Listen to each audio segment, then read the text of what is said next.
Welcome to the Richard Sherman podcast. If you're new, hit that sub button. We're here to give you great NFL content. Stay tuned.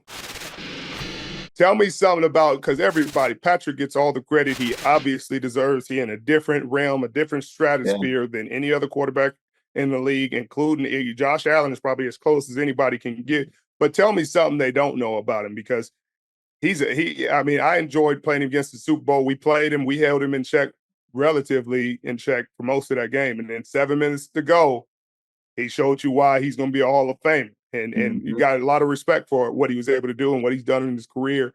But tell me something that impressed you coming in, because you came in when he got it figured out at this point. Yeah. Man, my favorite story last year against the Chargers, they were at our place, and Travis Kelce ran a dig back in the end zone, easy touchdown. Everybody's like, easy.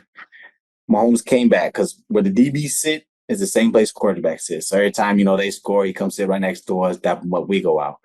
And he was like, man, Trav didn't run the right route. Like, man, Trav didn't do that right at all. Like, I just threw it knowing he was there. And, like, it went over a lot of people's head, but I was like, wait a second. First off, when you look at that play, the ball's out. Trav haven't looked yet. Trav ran the dig. Pat just knew he was going to run it. And to me, that was like, this is why you're that good. Like, when he truly knows what each one on that field is going to do. Whether it's the right route, whether it's the wrong route, whatever, however he knows it. Like, I've seen this man just throw the ball, and it wasn't even like a play call that he had. Like, he just threw it because he was like, yeah, I knew he was going to do that with that leverage.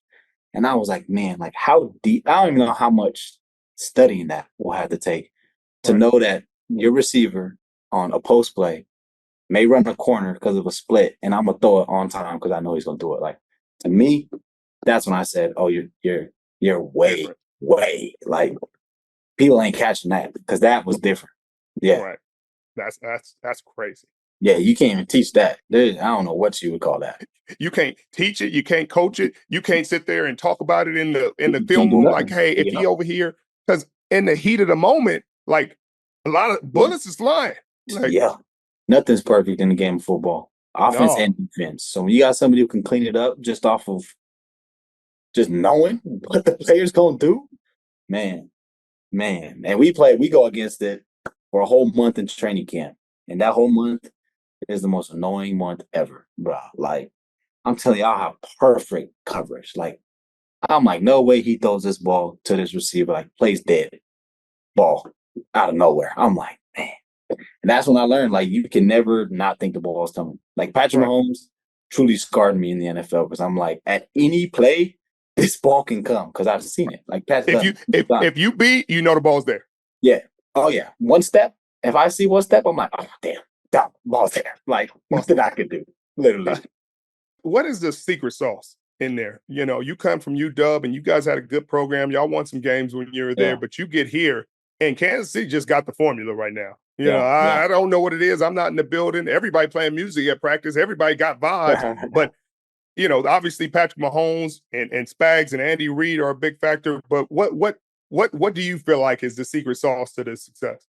I think it's the mindset. I mean, you look at the game we just had against Atlanta, and rocky game. They did good things. We did bad things. Flags all over the field. And ever since I've been here, it's like, truly nobody is fazed by anything. Like, Super Bowl, we went down 10 points, 14 points against the Eagles. Not a single person batted an eye. Not a single person held his head down.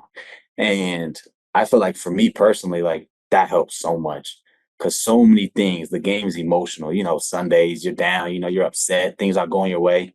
And to be able to look over and see dudes just like, you good? Like, what you tripping for? Like, we got you. Like, keep doing your game. Like, that confidence boost that you get internally, man, that has allowed us to just soar over the moon. Because, like I said, literally nobody is in there talking back to each other. Oh, you're supposed to do this, that. It's just like, my bad, that's on me. I'm going to go get it right. So, like, the accountability on this defense and throughout the whole team, huge.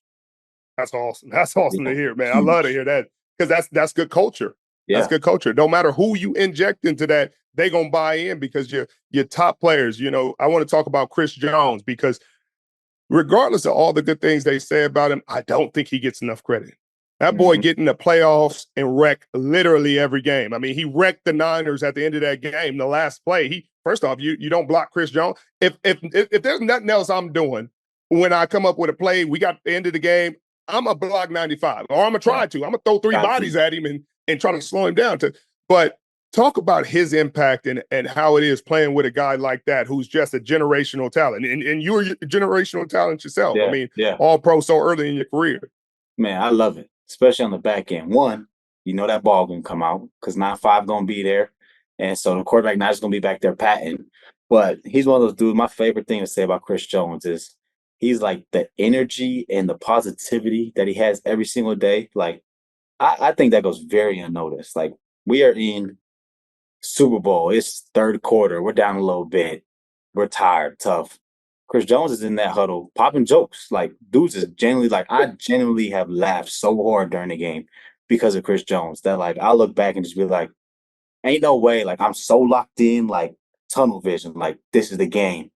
And then he over here cracking a joke. Like, I'm laughing, like forgetting, this is still football. Like, this is a kid's game. And he brings that to the team that, oh man, like I wouldn't give that up for anything. Like, when you got somebody who genuinely like makes it fun, oh, it makes everything so much easy. And you're gonna get to the quarterback, they gotta double team him. Like, one at nickel, it opened up the run game for me because I know two dudes is gonna put hands on him, so I can just run through. Right. And like you said in the pass game, like he gonna be disruptive. And so whether I'm blitzing, whether I'm playing man-to-man coverage, like they always gotta look out for 95. So it kind of allows you to do a little more things on the back end, disguises and stuff that has allowed our defense to just be so great.